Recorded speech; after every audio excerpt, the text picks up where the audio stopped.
Hoje tem pouquíssimas pessoas, né? Mas eu aprendi que Deus fala com os presentes. Tem bastante gente viajando, que Deus abençoe nossos irmãos que estão em viagem, os jovens que estão no retiro, estão sendo ministrados, que Deus abençoe eles lá e que Deus nos abençoe aqui, amém?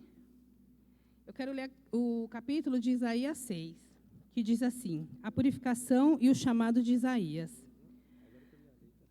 No ano em que o rei Uzias morreu, eu vi o Senhor. Ele estava sentado em um trono alto, e a borda de seu manto enchia o templo. Acima dele havia serafins, cada um com 6 asas. Com 2 cobriam o rosto, com 2 cobria os pés, e com 2 voavam. Diziam em alta voz uns aos outros: Santo, Santo, Santo é o Senhor dos exércitos. Toda a terra está cheia da sua glória. Que nesta noite o Senhor possa encher este lugar com toda a glória dele. Amém? Vamos orar e chamar a presença do Senhor. Que vocês possam se levantar e a gente possa chamar a presença do Senhor. Senhor Deus, querido e amado, diante, Senhor, da tua presença, nos colocamos, Senhor, diante de ti. Que neste momento, Senhor, o céu venha se unir à terra, Senhor. E que o Senhor venha, Pai, derramar infinitas bênçãos neste lugar. Que a gente possa sentir a tua presença. Que o Senhor venha manifestar o teu poder grandemente em nossas vidas. Senhor, abençoa cada um que está aqui. Abençoa cada um, Senhor, que veio até aqui este lugar para te adorar, te engrandecer. Que, Senhor, nessa semana que passou, o Senhor esteve conosco, o Senhor nos ajudou. E que esta semana que vai entrar, eu creio, Senhor, que o Senhor estará conosco. O Senhor estará nos ajudando, nos auxiliando em todo o tempo, Deus. Porque o Senhor é bom, Pai. E a sua misericórdia dura para sempre. Senhor, entra neste lugar. Faça morada em cada um de nós, Senhor. Espírito Santo de Deus, enche este lugar, Senhor. Santo, Santo, Santo é o Senhor dos exércitos, o Deus de Israel. Vem, Senhor, encher este lugar com a tua presença, Senhor. Porque tudo é para ti, Senhor. Tudo é para ti, Deus, neste lugar. Nós te agradecemos, Senhor. Em nome de Jesus, amém.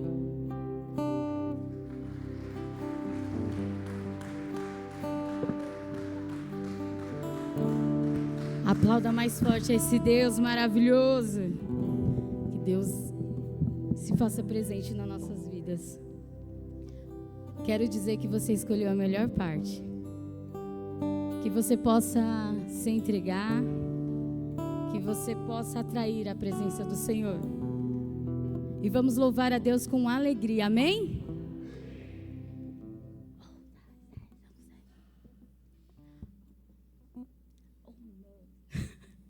1, 2, 3, 4. Quando a noite fria cair sobre mim e num deserto eu me encontrar e ver cercados por egípcios e por faraó, sendo impedido de prosseguir, eu sei que o teu fogo cairá sobre mim. Sei que o teu fogo cairá sobre mim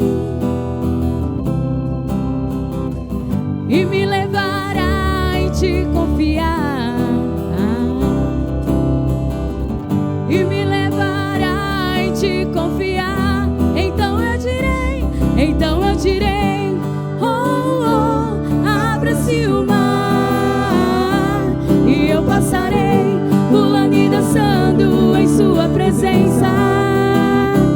Então eu direi, abra-se o mar e eu passarei pulando e dançando em sua presença. Por isso eu pulo, pulo, pulo, pulo, pulo na presença do Rei.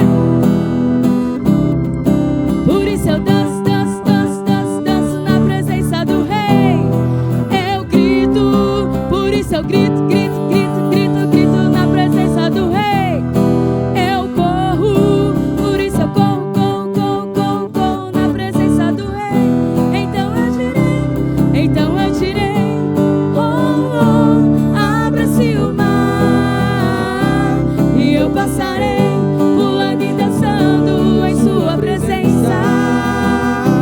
Então eu direi: oh, oh, abra-se o mar. E eu passarei pulando e dançando em sua presença. Por isso eu pulo, pulo, pulo, pulo, pulo na presença do Rei. Por isso eu danço, danço, danço, danço, danço na presença do Rei. Eu grito, por isso eu grito, grito, grito, grito, grito na presença do Rei. Eu corro.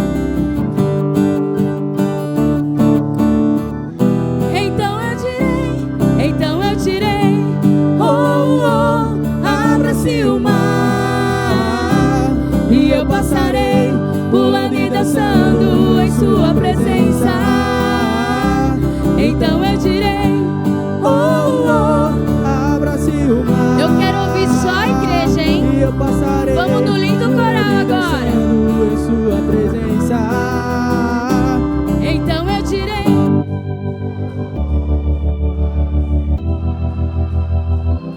e eu passarei. Mais uma vez. Então eu direi, oh, oh, abra-se o mar. E eu passarei pulando e dançando em sua presença. Então eu direi, oh, oh, Abra-se o mar. e eu passarei pulando e dançando em sua presença. Então eu direi, oh, oh, abra-se o mar. E eu passarei pulando e dançando em sua presença. Senhor,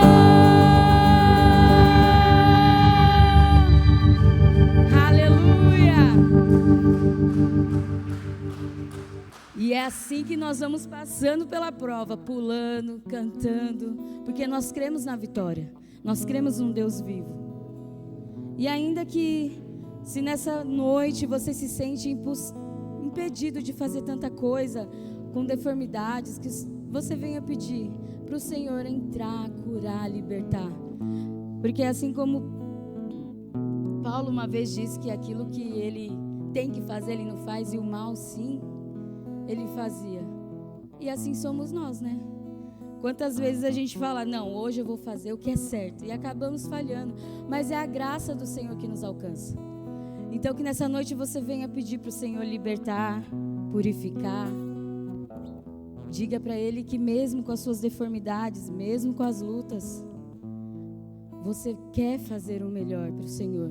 Peça para Ele entrar no seu ser, tirar, purificar. Senhor, eis-me aqui, liberta de mim, liberta dos meus desejos, que eu venha sonhar os seus sonhos, viver o que o Senhor tem para mim.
Sem tua graça, que seria de mim, Deus?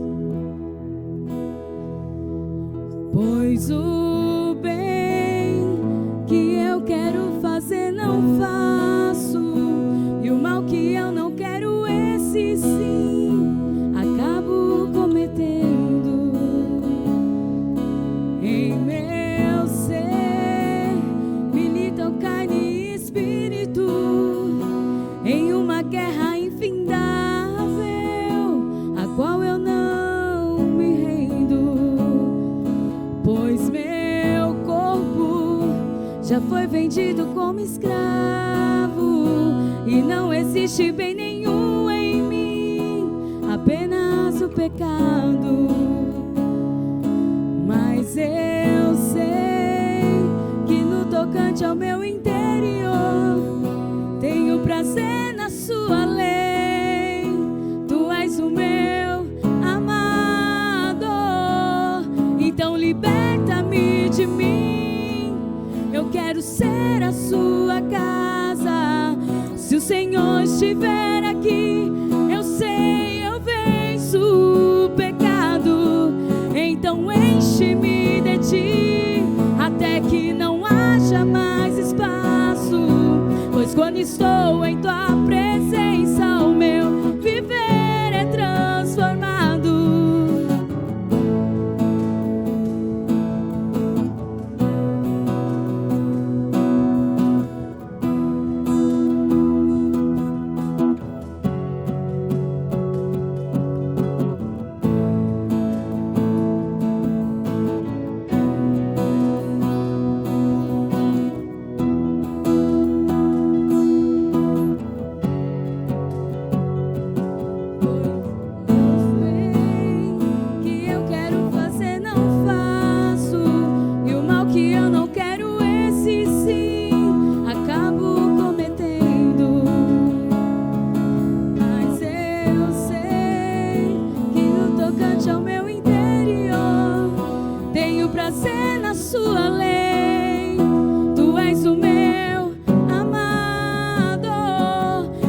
Liberta-me de mim, eu quero ser a sua casa. Se o Senhor estiver aqui, eu sei, eu venço o pecado. Então enche-me de ti, até que não haja mais espaço. Pois quando estou em tua presença, o meu viver é transformado e reina o Espírito sobre a carne.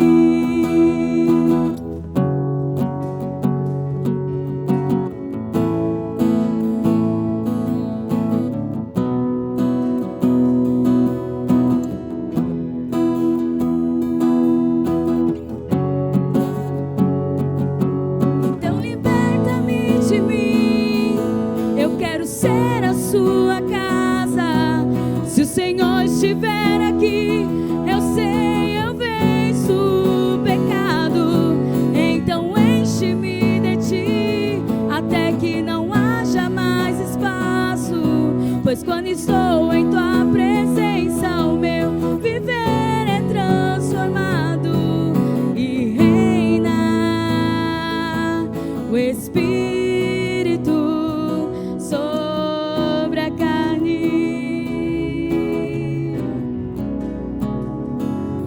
E reina o Espírito sobre a carne.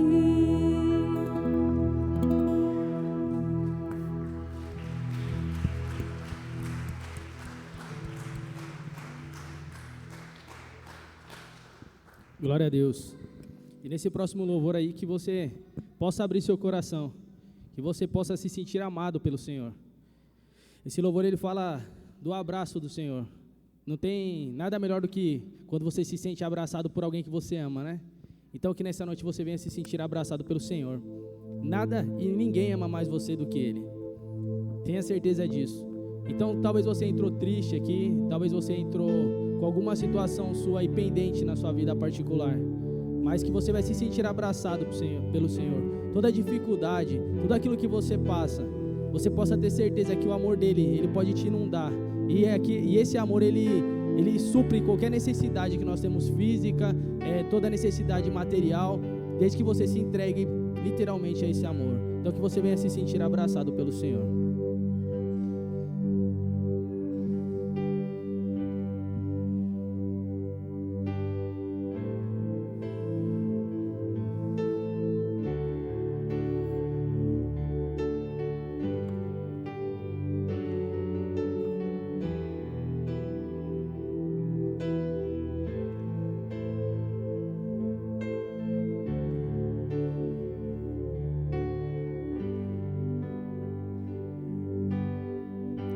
Quero ser como criança,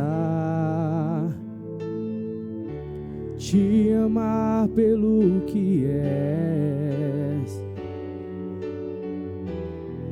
voltar à inocência e acreditar em ti. Mas às vezes sou levado pela vontade de crescer, torno-me independente e deixo de simplesmente crer.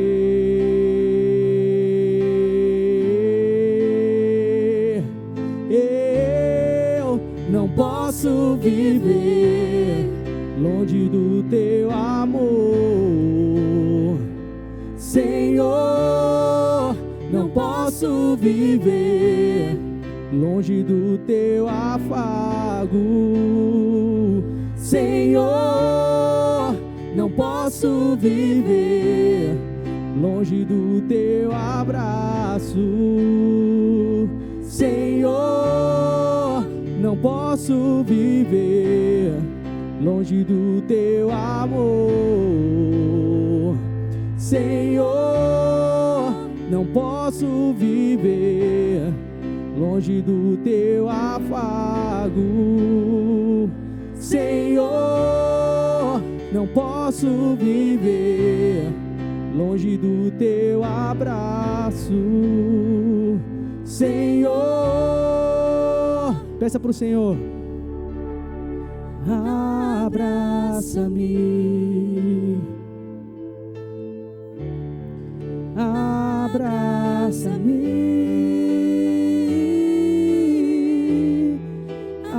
abraça-me com teus braços de amor. Quero ser como criança, te amar pelo que és, voltar à inocência e acreditar em ti, e acreditar em ti. Mas às vezes sou levado pela vontade de crescer, torno-me independente e deixo de simplesmente crer.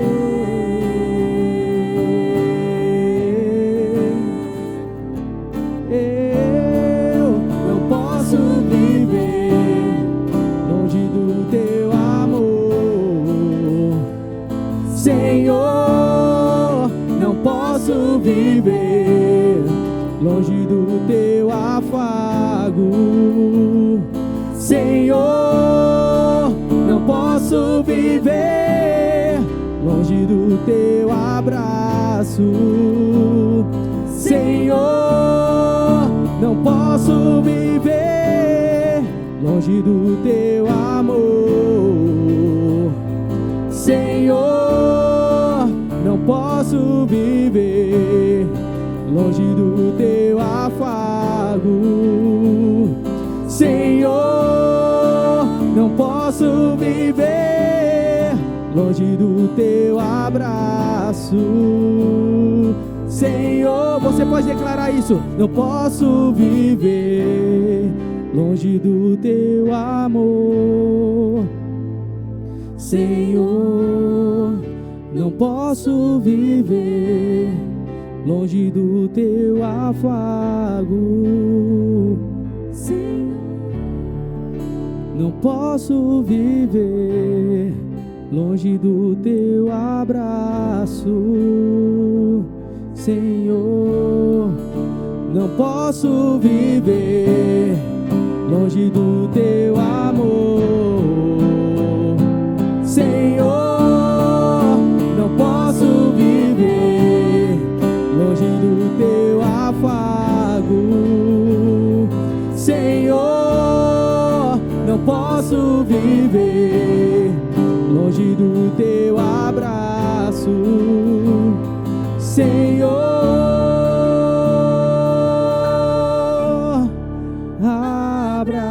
Abraça-me,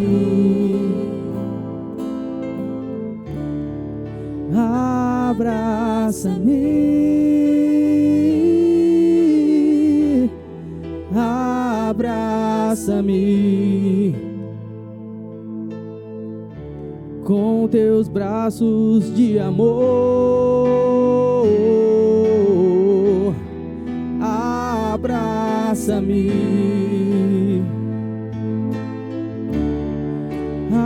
abraça-me,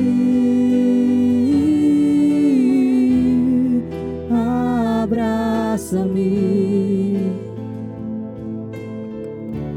com teus braços de amor. Glória a Deus, que você vai se sentir abraçado pelo Senhor nessa noite, amém?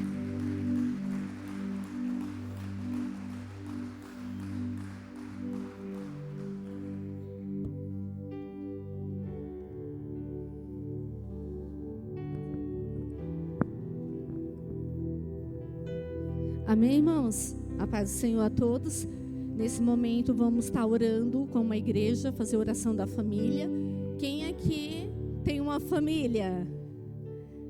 Amém? Todos nós temos uma família, todos nós temos irmãos, mães, pais, filhos, né? Tios, tias. Então nessa noite vamos estar orando, vamos colocar nossa família na presença do Senhor. Vamos crer nele, vamos orar com toda a intensidade da nossa alma, né? Vamos rasgar nosso coração, não somente nossas vestes na casa do Senhor. Vamos crer nessa noite que ele é poderoso. E se você nessa noite está com alguma enfermidade, crê que o Senhor ele pode te curar. Se você recebeu algum diagnóstico, creia que ele é poderoso, né? Vamos colocar nossa vida diante do altar do Senhor. E se você porventura entrou aqui nessa noite com o coração triste, abra o seu coração, ouve a voz do Senhor, creia que ele é poderoso para fazer um milagre na nossa vida, que através de nós possamos ser bênção, canal, instrumento de Deus, amém? Pai, em nome de Jesus, Senhor, neste momento rendemos graças a Ti. Pai, colocamos nossas vidas no Teu altar. Colocamos, Pai, os nossos familiares. Colocamos, Senhor, cada família aqui representada, Pai. No nome de Jesus, nós declaramos, Pai, que a nossa família é Tua. Senhor, nós cremos no poder, Senhor, da transformação, no milagre, Pai. Oh, Senhor, e muitas das vezes, Pai, o nosso coração, às vezes, está enfermo, triste, angustiado. Senhor, nós estamos desesperançosos, Senhor, nós não estamos mais crendo, mas que nessa noite, Pai, oh Senhor, o Senhor possa vir com um milagre, que nessa noite nós pedimos um milagre em nós, Senhor, nas nossas vidas. Renova-nos, Senhor, para que nós possamos crer em Ti. Renova-nos, Senhor, para que nós possamos ser um milagre vivo e testemunhar, Senhor, que as pessoas vejam, que nossos familiares vejam, que dentro da nossa casa eles vejam, Senhor, o Senhor, um Deus vivo através das nossas vidas, que nós possamos ter exemplos de vida, Pai, para que nós alcançamos as vidas, Pai, no nome de Jesus, Senhor.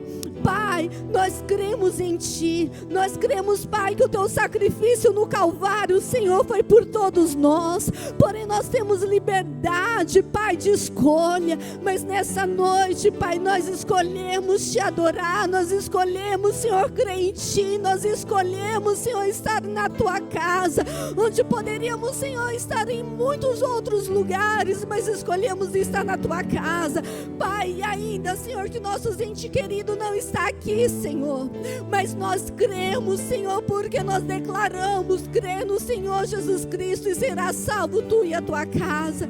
Alcança, Pai, a nossa parentela, alcança aquele, Senhor, que ainda não crê em Ti, mas nós declaramos a conversão deles, nós declaramos, Senhor, a libertação, nós declaramos, Pai, nessa noite, Pai, pelo poder da palavra, nós verbalizamos que Tu és um Deus vivo, Pai. Oh, Senhor, onde tem, Senhor, diagnóstico de enfermidade, Senhor, muda o quadro, Pai, faz um milagre, Senhor, todos aqueles que têm pedido oração, Pai. Oh, Senhor, através do grupo da igreja, Deus, no nome de Jesus, nós colocamos cada vida no Teu altar, declaramos a cura nessa noite. Receba a cura do Senhor Jesus Cristo nessa noite, receba a paz do Senhor nessa noite, receba a alegria, receba o refrigério, receba a esperança de um milagre em nome de Jesus. E assim Te agradecemos, Pai, é no nome do Senhor Jesus Cristo. Amém.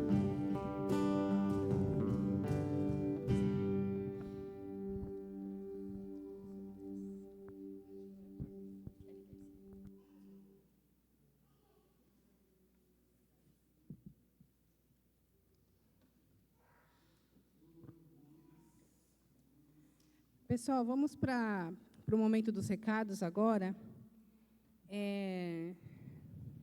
Vânia, acho que bom apagar essa primeira luz aqui para ficar melhor a imagem, por favor. Obrigada. No dia 17/9, no domingo, às 15 horas, aqui na igreja, a gente vai ter outro estudo bíblico, que é a profecia de Jesus sobre os sinais dos fins dos tempos. Vai falar sobre Mateus 24. Então, todos estão convidados para estar aqui no domingo, no dia 17/9, às 15 horas. Anota aí na agenda. No dia 20/9, quarta-feira, às 20 horas, o bispo e a pastora foram convidados a ministrar casais na igreja AFA Church, a Família da Fé. Então, quem quiser ir, prestigiar eles, é uma ministração para casais no dia 20/9, quarta-feira, às 20 horas. E no dia 24/9, domingo, às 15 horas, teremos culto de oração aqui na igreja. Esse aqui da pastora e do bispo, que eles vão ministrar em outra igreja, depois eu vou colocar no grupo da igreja o endereço, certinho, fica em Santo André. Mas esse do dia 20/9, às 20 horas, esse do dia 24, desculpa, às 15 horas é o culto de oração aqui na igreja, tá bom? Então, dia 17 eu estudo, dia 20 é a ministração de casais e 24 é o culto de oração. Amém? Deus abençoe a todos. Viu, minha?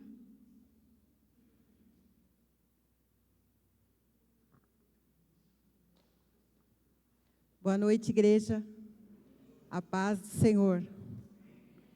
Eu vou estar ministrando dízimos e ofertas.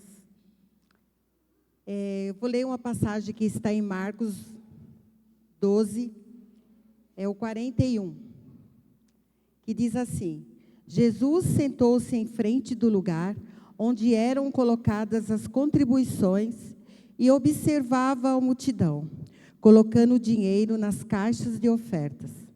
Muitos ricos lançavam ali grandes quantias. Então, uma viúva pobre chegou-se e colocou 2 pequeninas moedas de cobre, de muito pouco valor. Chamando a si os seus discípulos, Jesus declarou: afirmo-lhes que esta viúva pobre colocou nas caixas de ofertas mais do que todos os outros. Todos deram do que lhe sobrava, mas ela, da sua pobreza, deu tudo o que possuía para viver. Amém? Que essa noite nós possamos levar essa palavra, que aqui o Senhor falou, que aquela viúva, na simplicidade dela, ela deu de oferta, ela colocou na caixa de contribuições, a única coisa que ela tinha, que era aquelas 2 moedas. Para ela, aos nossos olhos, não tinha valor, mas era tudo o que ela tinha. Então, muitas vezes, você pode dizer, irmã Vilma, eu não tenho oferta para trazer essa noite. Mas o que você tiver, se você der de coração, o Senhor recebe. O Senhor não está olhando quantias, Ele está vendo o seu coração. Com que gratidão você está dando a Ele. É que nem aqui falava, né? Muitos ricos davam grandes quantias. Então, a gente vê que o Senhor, Ele não está preocupado com quantias, quantidade, valores. Ele quer que você dê de coração. De repente, você pode chegar aqui, você pode colocar, que seja R$1, R$2, R$5. Você está dando de coração. E eu tenho certeza que o Senhor vai abençoar a sua vida ricamente. Porque o Senhor, como está falando, muitos colocavam, deixa eu ver se eu acho que, muitos ricos lançavam ali grandes quantias. Então, uma pobre viúva chegou-se e colocou 2 pequenas moedas de cobre, de muito pouco valor. Mas o Senhor viu aquele gesto como um grande, era como se ela tivesse colocado uma grande quantia. Então, não se preocupe com a quantidade, se preocupe com a qualidade e com o tamanho da gratidão que você está ofertando para o Senhor. Amém? Eu vou estar orando para abençoar as ofertas e os dízimos.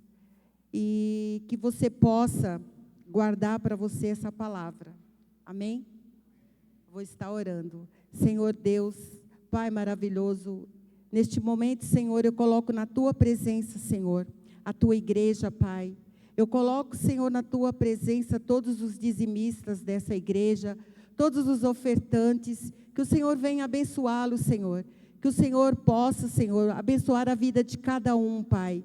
Que cada um, Senhor, de nós, possamos ter esse entendimento, Senhor, dessa viúva. Que ela chegou, Senhor, diante daquela contribuição tão pequena, Pai.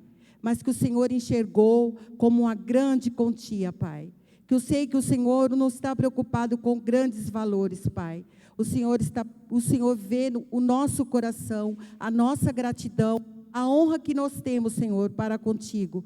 Pois sabemos, Senhor, que a Tua casa, Senhor, precisa, Senhor, ser mantida, Pai. Nós precisamos do dinheiro para manter a Tua casa, Senhor. Então eu te peço que Tu abençoe cada dizimista, cada ofertante, Pai. E que nesse momento o Senhor possa também abrir portas de empregos para aqueles que estão desempregados. Que o Senhor venha abençoar, Senhor, os Teus filhos. E que o Senhor não deixe que nada venha a faltar, Senhor, na casa de cada um. Pois nós sabemos, Senhor, que quando nós honramos, Senhor, a Ti, nós somos ricamente abençoados, Pai. E é isso que eu te peço mais uma vez, em nome de Jesus, amém. Quem estiver nos visitando, fique na liberdade. Nós temos a maquininha, tem o tesoureiro, quem quiser passar cartão, tem o Pix da igreja. Então, cada um traga a sua oferta, tá bom? Em nome de Jesus, amém.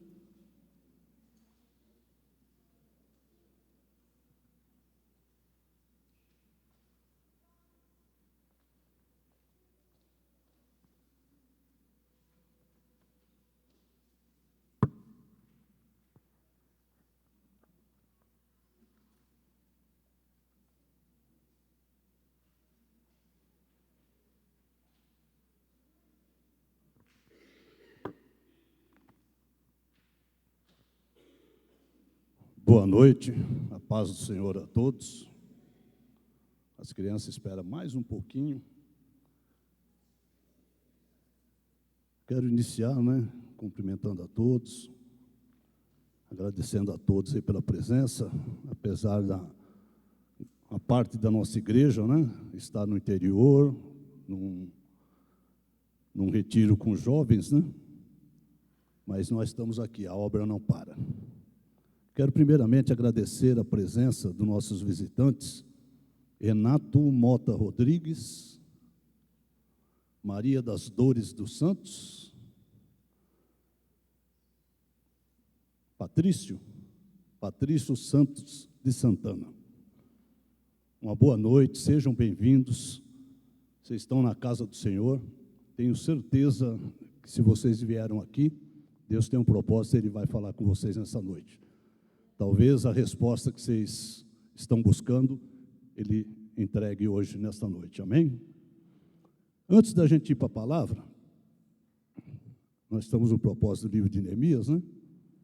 Mas antes de ir para a palavra, tem um casal que parece que tem um testemunho para dar, né? Pediu que queria o irmão Rodrigo e a irmã Patrícia. Eu acho que eles têm uma bênção aí para contar, alguma coisa assim, não sei direito. Vamos ver o que eles têm para falar para nós, né?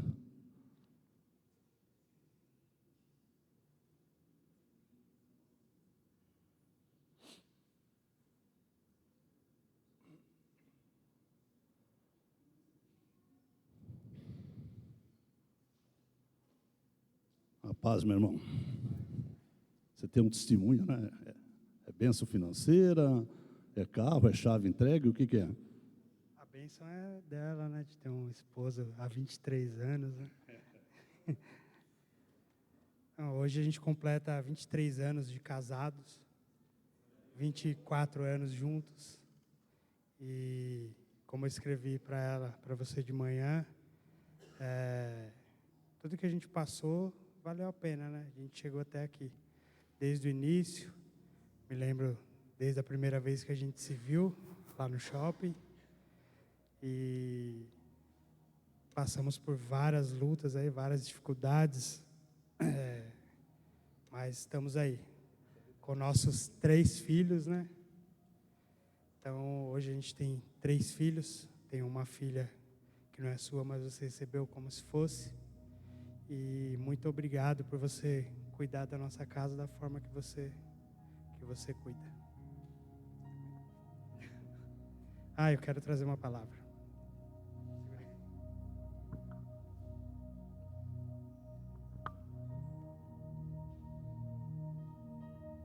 É só um versículo que é bem conhecido, né? Em Provérbios 18, 22, mas ele retrata o que é a minha vida com você. Que diz assim, né? No versículo 22. Quem encontra uma esposa, encontra algo excelente. Recebeu uma bênção do Senhor. Então você é a minha bênção.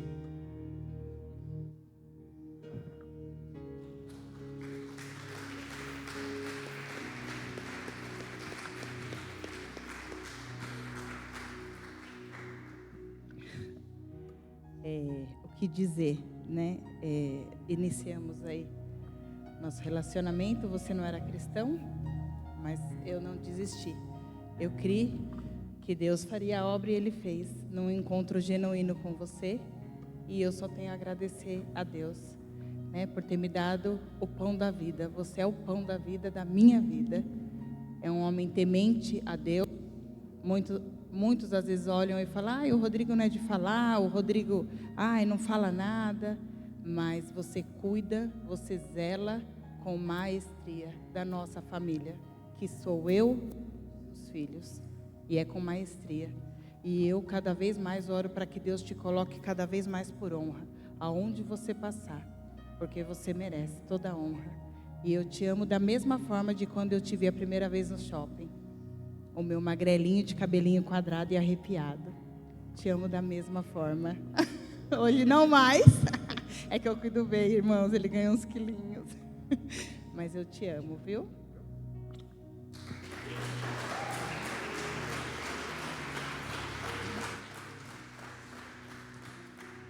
Há 23 anos, né?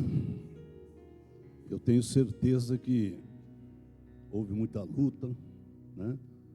Muito obstáculo, muita pedra de tropeço, mas o Senhor deu sabedoria para vocês para chegarem até aqui. Então, a gente, quando vai para o altar, a gente faz um juramento, que é na riqueza, na pobreza, na alegria ou na tristeza, na saúde ou na doença. E vocês superaram tudo isso. Eu vou deixar um versículo para vocês também para meditar. Está lá no livro de Ruth, no capítulo 1, o 17. Diz assim a palavra: aonde quer que morreres, morrerei eu, e ali serei sepultada. Me faça assim o Senhor e outro tanto, se outra coisa que não seja a morte me separa de ti. No casamento a gente faz o voto de fidelidade, a gente faz um voto da aliança, né? E não só a aliança do Rodrigo com a Patrícia e a aliança que a Patrícia faz com o Rodrigo. Os dois se tornam uma carne nesse momento, e o principal é a aliança que o casal faz com Deus. E quando a gente faz uma aliança com Deus, Deus é fiel. Pode vir o obstáculo que vier, desde que você continue, esteja na presença dEle, Ele é fiel para livrar a gente de toda tribulação. Seja o tipo de dificuldade que vier no casamento, Deus dá a sabedoria necessária, dá a porta de saída, dá o escape, e por isso vocês estão aqui hoje. E hoje renovando diante de Deus essa aliança. Amém? Vamos consagrar essas alianças? O magrelinho já está precisando trocar a aliança, porque já foi o magrelinho, agora a aliança não está mais cabendo no dedo.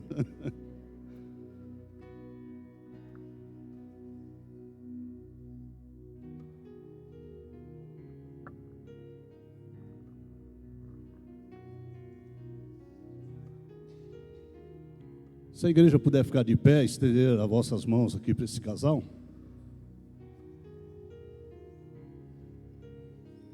Senhor, meu Deus, meu Pai, Deus Criador, Criador da vida, Pai, de tudo que há. É em nome de Jesus, ó Pai. Está aqui a tua igreja agora, Senhor, com as mãos estendidas, e nós estamos aqui, ó Pai, abençoando essas alianças, ó Pai. Consagrando por mais um ano diante de Ti, ó Pai, essa aliança que eles fizeram contigo, ó Pai, há 23 anos atrás. E o Senhor deu força, o Senhor deu sabedoria, o Senhor deu livramento para que eles viessem até aqui. E hoje, ó Pai, nós abençoamos essa aliança, nós consagramos ela, ó Pai, em nome de Teu Filho Jesus, para que eles possam estar aqui um dia comemorando 46, 50 bodas de ouro, porque é tudo em Teu nome, para a honra e glória do Teu nome. Eu abençoo, Pai, essas alianças, em nome de Jesus, amém.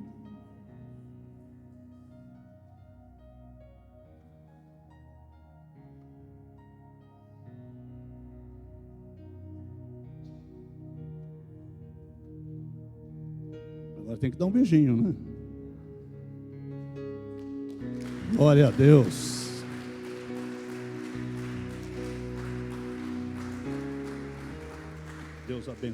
Deus abençoa grandemente, em nome de Jesus.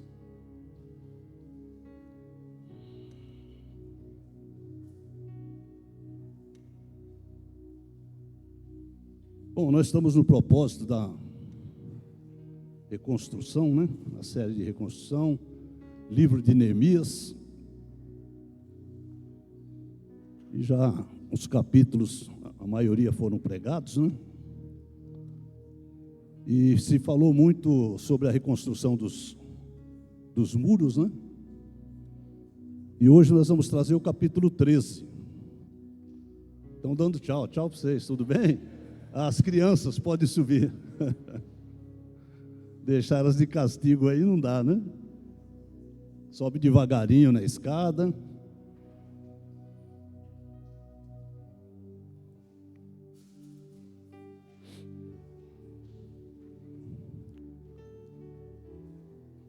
E hoje eu quero compartilhar com vocês o capítulo 13. Porque o livro de Neemias, ele se divide em duas partes, né? Do capítulo 1 ao capítulo 7, até o 73, ele traz sobre a reconstrução dos muros. E aí, a partir do capítulo 8, né, até o 13, 31, ele vai falar da reconstrução, da renovação do povo. Então, eu até coloquei aí como título, né? Que é a reconstrução moral e espiritual.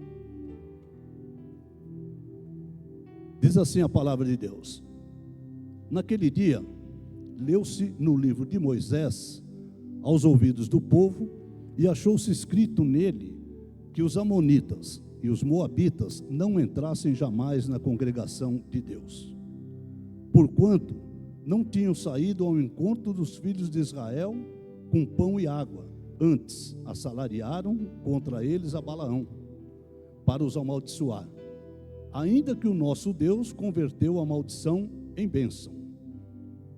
Sucedeu, pois, que ouvindo eles esta lei, apartaram de Israel toda a mistura. Se a gente pegar desde o capítulo 1, como eu falei até o 7, fala da reconstrução do muro. No capítulo 8, Neemias pede para Esdras, né, que renove essa aliança com o povo. O povo já estava meio disperso, por causa de todo o acontecimento que eles vieram da escravidão, encontraram a cidade destruída. Mesmo antes da vinda de Neemias, eles estavam reconstruindo a cidade. Aí nós já vimos essa parte, né? E Neemias pede ao rei permissão para ele ir para Jerusalém para a reconstrução do muro. Porque nessa época, uma cidade que não tivesse o seu muro construído, ele não tinha proteção nenhuma, porque ele ia ser invadido pelo povo inimigo. Então Neemias foi para lá para isso, para a reconstrução dos muros. Então no capítulo 8, Esdras vai, né, e chama o povo, coloca todos eles na praça, e ele renova essa aliança, quando se diz que naquele dia leu-se o livro de Moisés ao ouvido do povo. O livro de Moisés seria o Pentateuco, né? Os 5 primeiros livros, né? Que é o que eles tinham as escrituras na época, que se dava toda a norma, toda a lei de como eles deveriam seguir.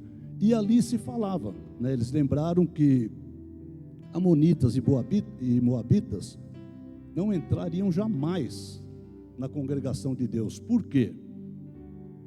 Quando o povo saiu da escravidão, imagina um povo de mais ou menos 1 milhão de pessoas saindo da escravidão e caminhando de volta para Jerusalém. Não tinha metrô, não tinha trem, tinha que ser a pé.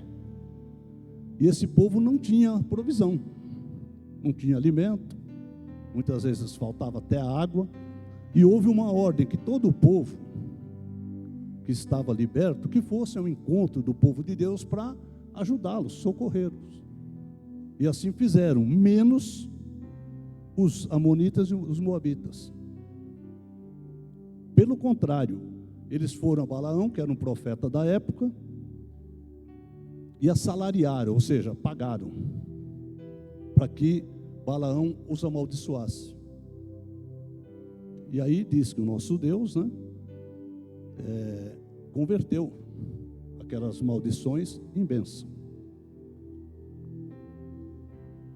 Aí no capítulo 9, é chamado eles para o arrependimento e confissão dos pecados. Todo o capítulo 9, se a gente for ver, é chamado para isso. No 10, ele já vai falar dos nomes deles, né? Todos os nomes daqueles que participaram. Por quê? A genealogia, na época, era muito importante. Quem não constava o nome na genealogia, não faria parte de decisões, não faria parte das bênçãos daquele povo, ou seja, era considerado um excluído, um inexistente. O nome tinha que estar na genealogia para você ser honrado como povo judeu. E o capítulo 9, o 10 vem falando disso.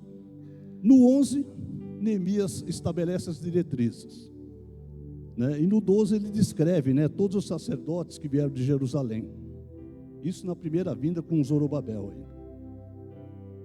Neemias termina a construção do muro em 52 dias. Aí o que ele faz? Permanece ali mais um tempo, ele permaneceu por volta de 12 anos e meio em Jerusalém. ele volta. Ele volta para estar com o rei, com Artaxerxes, porque ele tinha pedido uma permissão, uma licença para ele reconstruir os muros. E ali foi dado, estipulado um tempo que a Bíblia não fala quanto. E provavelmente seja esses 12 anos. Em 52 dias ele reconstruiu o muro. Depois, pela liderança dele, ele foi levantado governador. E ele, como governador, ele colocava disciplina. Tudo ele colocou no jeito. Quando ele viu como que o povo estava desanimado por causa de tudo aquilo que estava acontecendo, ele pediu que Esdras lesse a lei e refizesse a aliança, relembrando a aliança que Deus tinha feito lá com os pais deles. E foi feito. E a oposição que tinha ali, né, Tobias, Sanbalate, é como se fosse um partido opositor, eles não tinham força, porque Neemias regia com mãos firmes, pela palavra. Ô Reinaldo, se você puder me arrumar um copinho, tem água aqui, mas não tem copo. Não. Assim que Neemias voltou a estar com o rei, a Bíblia não fala ao certo, mas provavelmente ele ficou fora em torno de 12 anos. Nesses 12 anos, o povo novamente começou a sair do rumo. Isso para nós não é novidade, o povo de Deus sempre fez isso, né? Era feita uma aliança, daí a pouco ele desviava. Era feita outra aliança, Deus perdoava, daí a pouco desviava. Se for ver hoje, nós estamos da mesma maneira. O povo já está desviando totalmente. Mas Neemias fica sabendo da situação e o que ele pede? Ele pede novamente para o rei que ele possa retornar. E o rei autoriza. E o rei, quando autoriza, porque era um império, ali o rei já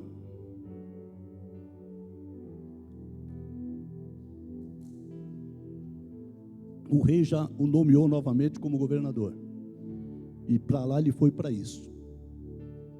Então, quando ele chega, né, ele já começa a deparar com tudo que estava acontecendo.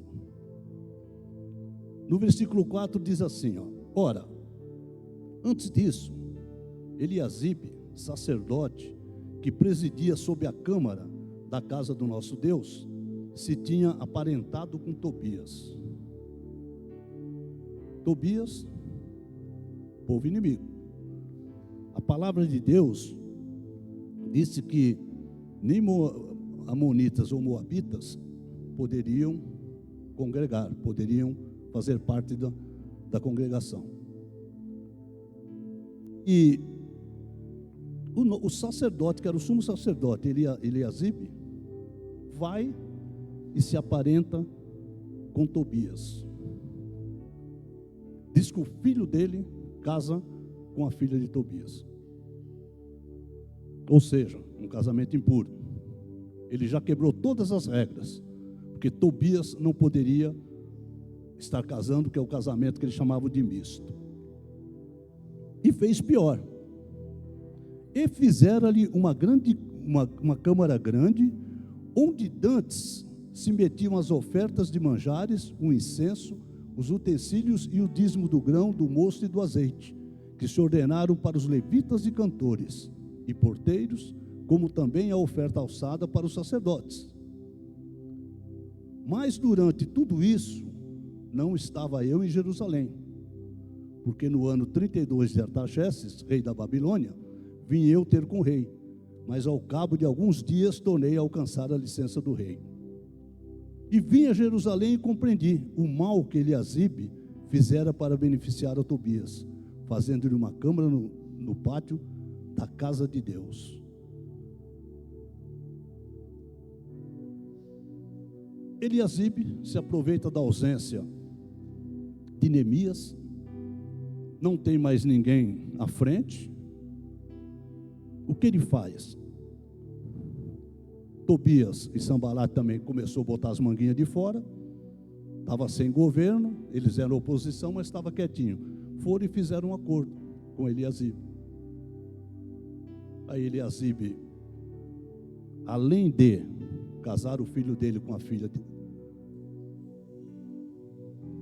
de Tobias, ele vai e pega uma câmara, ou seja, um espaço, um cômodo que tinha dentro do templo, que era onde se recolhia as ofertas, né, toda a primícia do povo de Deus, que se levava à casa do tesouro. Aqui, se a gente já for fazer um paralelo, você já entende o que Malaquias dizia. Malaquias era contemporâneo de Neemias. E Malaquias dizia o quê? Que estavam roubando a Deus nos dízimos e nas ofertas. Agora nós vamos entender melhor Malaquias. Por quê? Se a gente continuar aqui, e vinha a Jerusalém e compreendia o mal que Eliacibe, fizera para beneficiar a Tobias, fazendo uma cama no pátio de Deus. O que muito me desagradou, de sorte que lancei todos os móveis da casa de Tobias fora da câmara, e ordenando eu, purificaram as câmaras, e tornei a trazer ali os utensílios da casa de Deus, com as ofertas de manjares. Também entendi que o quinhão dos levitas lhes não dava, de maneira que os levitas e os cantores que faziam a obra tinham fugido cada um para a sua terra. Eliacibe começa ele a receber todas as ofertas que vinha do povo de Deus. Tobias. Eliacibe dá para Tobias um posto que não era dele.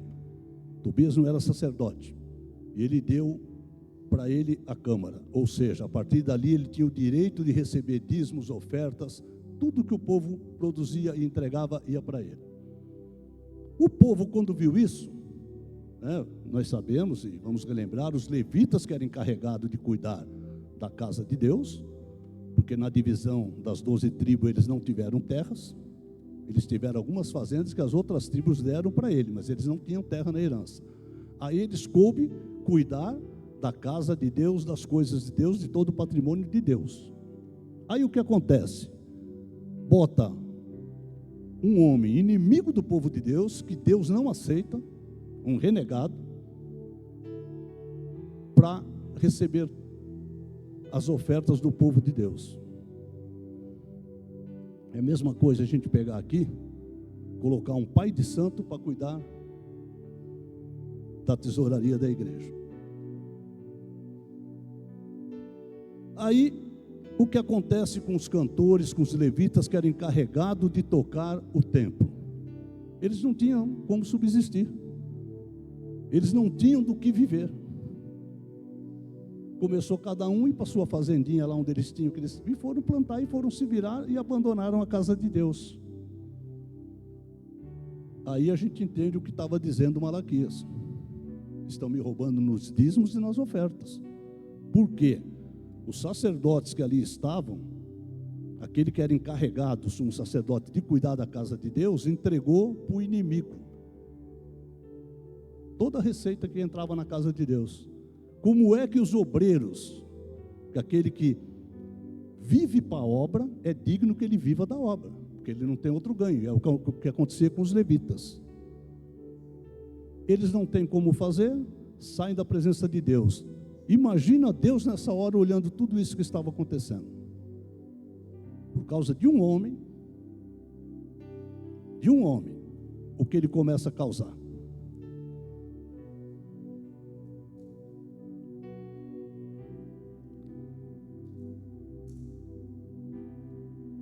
Nós podemos trazer isso, e devemos, para nós. Muitas vezes, uma atitude nossa, dentro da igreja, espanta muitos. Às vezes você tem uma responsabilidade na sua mão, dentro da igreja. Se você não exerce ela, sob a palavra, corre um sério risco de você estar matando vidas. Ah, mas eu não tenho responsabilidade, eu sou um adorador. Você é um adorador, você faz parte da igreja. Às vezes a sua atitude dentro da igreja, como você recebe um visitante, aquele que vem precisando, aquele que não conhece, que chega destruído, dependendo de como você recebe, você ganha essa vida. Você faz ela renascer. E dependendo de como você recebe, você mata o pouco de vida que ainda tem nela. E aqui nós vemos, por atitude de um homem, o que ele fez, a aliança que ele fez, momentaneamente espantou muitos da igreja.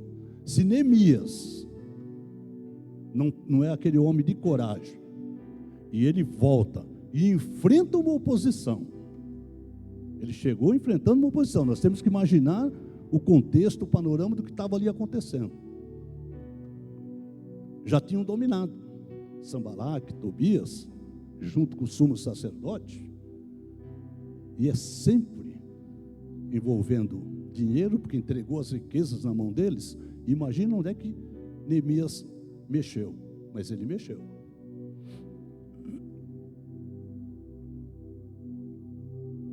E ordenando eu, purificaram as câmaras, e tornei a trazer ali os utensílios da casa de Deus, com oferta de manjares e o incenso. Também entendi que o quinhão que os levitas não lhes dava, de maneira que os levitas e os cantores que faziam a obra tinham fugido, cada um para sua terra. Então, contendi com os magistrados e disse: por que se desamparou a casa de Deus? Porém, eu os ajuntei e o restaurei no seu posto. Então, todo Judá trouxe os dízimos do grão e do mosto e do azeite aos celeiros. Veja bem, Neemias chega, quando ele vê a situação, ele não mede o que ele ia enfrentar, ele contendeu. O que é contender? É bater de frente, é ser contrário. Ele foi nos magistrados e ele chegou batendo, ele chegou, não é pedindo por favor, fazendo acordo político nem nada, ele chegou impondo. E os magistrados aqui na época de Neemias, eram os líderes das tribos, antes da escravidão, né? Então eles eram os líderes das tribos, que agora estavam todos juntos. Então eram pessoas que tinham poder, tinham liderança. Aí Neemias foi em cima deles. E muitas vezes é necessário isso no nosso meio. Às vezes um líder, ele tem com ele vários líderes, mas se falta pulso no líder, os outros líderes acabam aceitando o que vem de fora. E com as coisas de Deus tem que ter ordem e decência debaixo da palavra. E isso Neemias fez. Ele chegou e colocou, impôs a liderança perante o povo. A partir da atitude de Neemias, quando ele coloca a ordem, o que o povo fez? Acreditou novamente. Foi lá entregar o dízimo, entregou as suas primícias, né? E voltou a ter suprimento na casa do Senhor.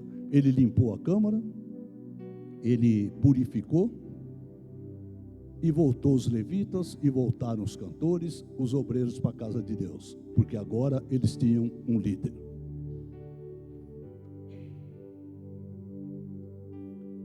E por tesoureiros, pus sobre os celeiros a Selemias, o sacerdote, e a Zadok, o escrivão, e a Pedaías, dentre os levitas, e com eles Anã, filho de Zacur, filho de Matanias, porque se tinham achado fiéis, e se lhes encarregou a eles a distribuição para os seus irmãos.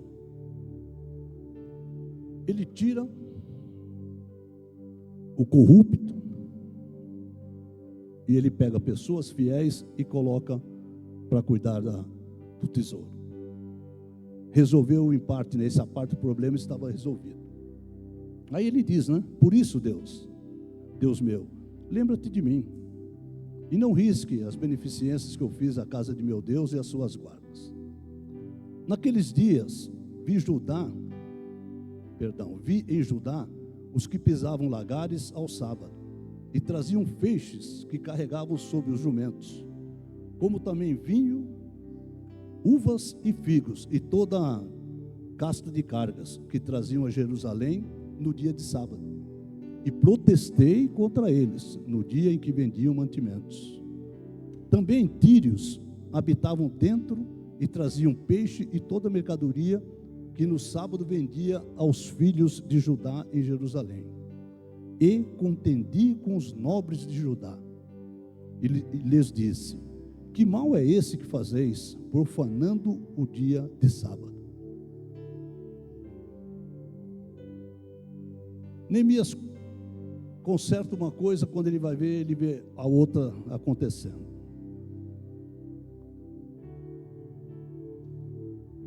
O sábado, para o povo judeu, era sagrado. Aqui alguns guardam o domingo, guardam o sábado, não importa se é sábado ou domingo, muitos ficam nessa discussão, mas o importante é que você tenha um dia da tua semana consagrado ao Senhor. Nos nossos tempos modernos, se disser que não, só o sábado que pode ser guardado, muita gente trabalha aos sábados, não tem como, tem que sobreviver, tem que se sustentar. Então o importante é que você tenha um dia, esse dia é consagrado ao Senhor. E a lei dizia o seguinte: ali era sábado, e sábado você não fazia nada. Aí vem aquele que vai dizer: mas irmão, Jesus falou lá que se o seu jumento ou o seu boi cair no poço no sábado, você não vai tirá-lo? Lógico que você vai tirar. Só que, se o meu jumento começar a cair todo sábado no poço, ou eu tampo o poço ou eu vendo ele.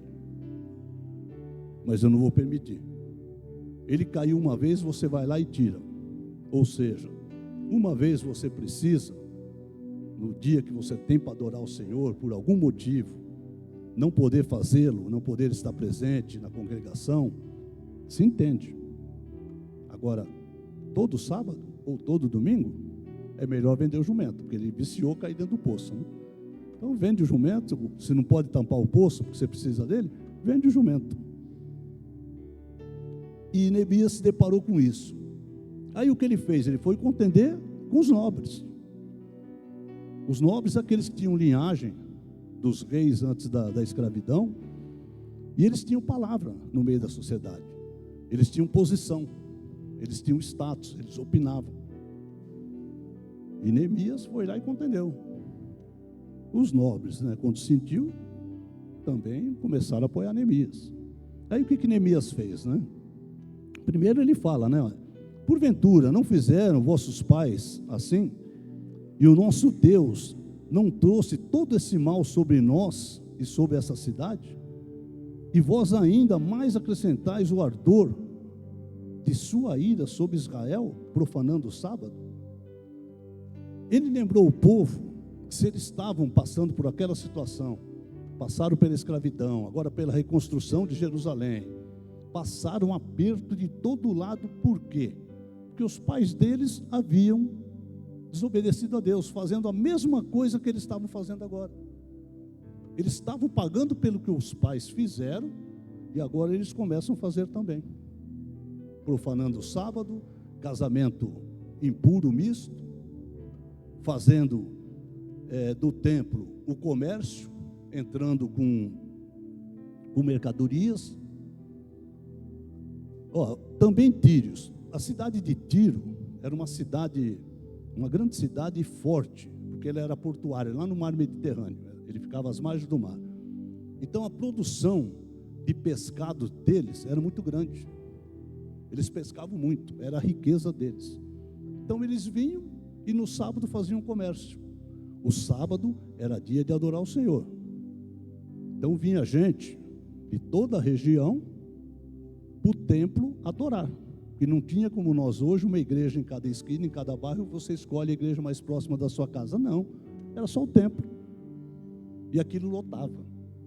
Então era no sábado que eles queriam vir fazer mercadoria. Ou seja, tirar a atenção do povo, e eles ali cometendo sacrilégio e roubando a Deus. Quando Neemias viu aquilo, ele falou: não, chega, vamos cortar isso aqui.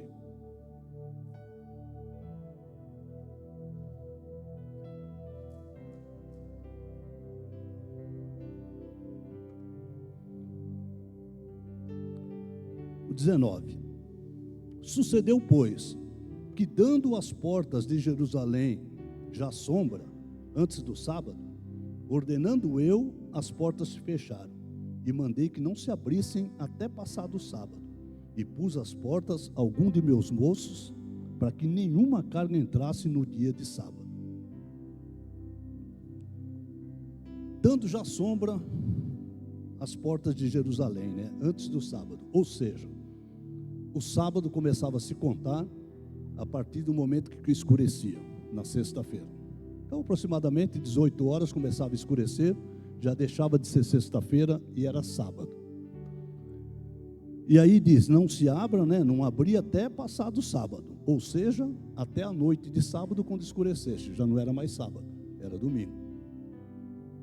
Então, durante esse horário, ele mandou fechar os portões. Não entra nada, não sai nada. E colocou ali o pessoal dele, né, quando ele fala meus moços, né, o pessoal de confiança dele. Só que o pessoal não desiste. No 20. Então, os negociantes e os vendedores de toda a mercadoria passaram a noite fora de Jerusalém, uma ou duas vezes. Eles ficaram por lado de fora do muro. A gente imagina que eram vários comerciantes. E ali eles continuaram querendo vender as coisas deles. Eles ficavam ali gritando porque não podia entrar mercadoria, mas ninguém podia impedir que alguém saísse para fora por algum motivo. E tinha aqueles que iam lá fora comprar. E naquilo que eles gritavam, a gente vê feira hoje como é que é, imagina naquele tempo, né? Eles gritavam para poder vender, né? Ah, banana 5, maçã 2, peixe aqui está barato, e gritavam, fazendo barulho. E Neemias foi lá também e cortou isso aí. Protestei, pois, contra eles e lhe disse: por que passai as noites de fronte do muro? Se outra vez o fizerdes, hei de lançar mão sobre vós. Daquele tempo em diante, não vieram no sábado. Ou seja, Neemias chegou e falou para eles, o negócio é o seguinte, vocês dão 2 noites, vocês estão aqui perturbando. Se vocês continuar, a conversa vai mudar. Né? A gente vai te pegar, vai dar um caldo bem dado e vocês vão, né, ter que saíram todo mundo, limparam. Também disse aos levitas que se purificassem e viessem guardar as portas para santificar o sábado. Nisso também, Deus meu, lembra-te de mim e perdoa-me segundo a abundância da tua benignidade. A gente vê o trabalhar de Neemias, engraçado como ele fazia. Tudo que ele ia fazer, se a gente pegar desde o primeiro capítulo, ele orava antes. Ele orava, pedia a direção de Deus, ele fazia sob a direção de Deus, e no final ele fala, Senhor, lembra-te de mim, né? Porque ele era duro, então ele não queria assumir essa carga. Nós vamos ver mais na frente que até de uma certa violência ele usou. Então ele se preocupava com isso, ele se preocupava em estar fazendo a coisa correta para Deus, e pedir para Deus, não se esqueça de mim, segundo a abundância da tua benignidade. Ou seja, se eu estiver errando, Senhor, seja bom comigo, não me castiga não. Se tinha uma coisa que ele temia, um homem que não temia nada, mas se tinha uma coisa que ele temia, era Deus. E isso ele fazia certinho. Vi também naqueles dias judeus que tinham casado com mulheres asdoditas, amonitas e moabitas. E seus filhos falavam meio asdodita e não podiam falar judaico, senão segundo a língua de cada povo. E contendi com eles, e os amaldiçoei, e espanquei algum deles, e arranquei os cabelos, e os fiz jurar por Deus, dizendo, não dareis mais vossas filhas a seus filhos, e não tornareis mais suas filhas, nem para os vossos filhos, nem para vós mesmos. Agora ele vai tratar do casamento impuro. Qual é o mandamento de Deus? Está lá em Deuteronômio. Os amonitas, os moabitas não podem fazer parte da congregação. Deus não perdoa eles pelo que eles fizeram, quando era para ajudar o povo e não ajudaram. E Deus determinou, segundo a lei que eles estavam, não podia haver essa mistura no casamento. Mas tinham vários casados. Aí ele chama eles, né? Deve ter falado muito. Aí ele diz que até espancou alguns e arrancou cabelos de outros. Eu, quando li isso, né, a primeira vez, por que arrancar os cabelos?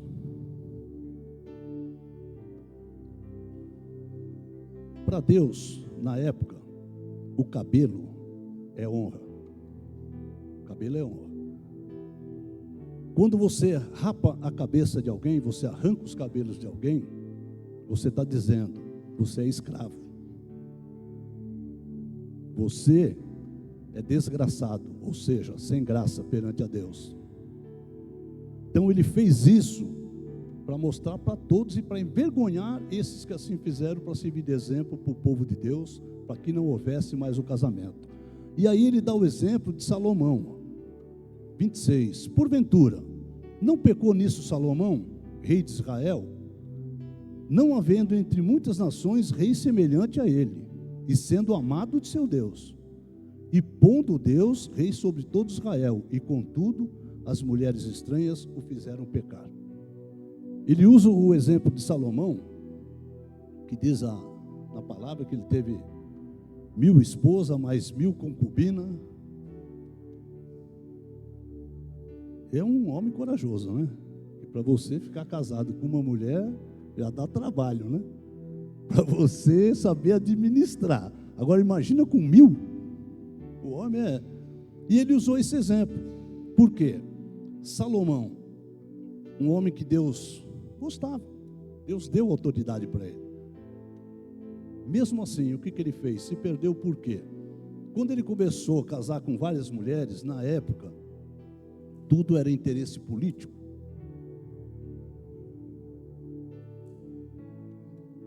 Era questão de poder, porque Salomão começou a conquistar, né? E ele não queria inimigos. Quanto menos inimigo, mais fácil para administrar o império que ele estava construindo. Então ele foi casando com mulheres de outro reino. Filhas de rei, casava com uma aqui, com outra ali. Cada uma delas tinha um costume, tinha um Deus. Adoravam a outros deuses. E aquilo veio entrando dentro da casa de Salomão. Então ali tinha de tudo, né? De todo tipo de Deus, tinha mulher ali que adorava. E aquilo foi enfraquecendo a Salomão e aquilo foi entristecendo a Deus. E aqui Neemias usa o exemplo de Salomão para que o povo acorde. O porquê que tinha que se desmanchar esses casamentos impuros, casamentos mistos.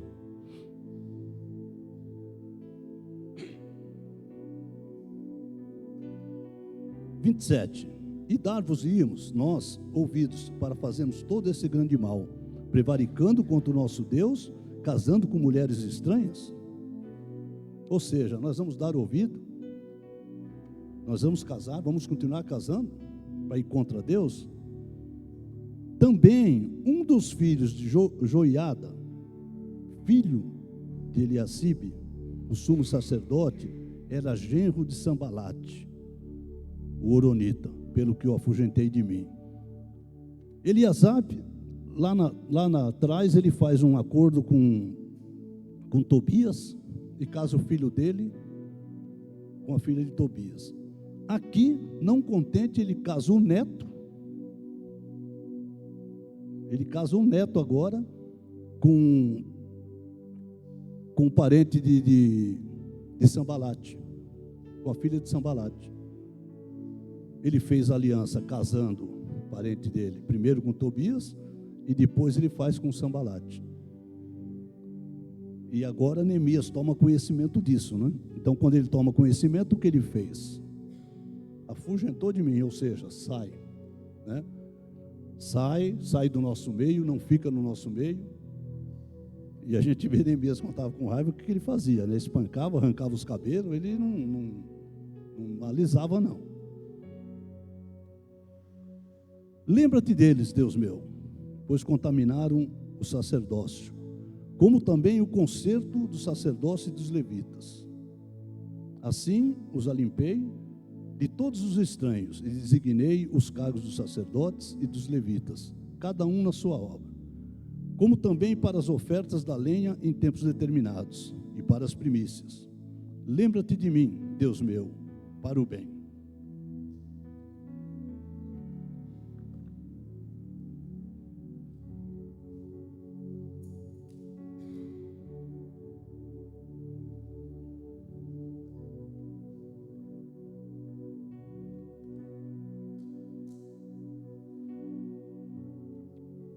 A gente vê que Neemias, ele era um líder organizado.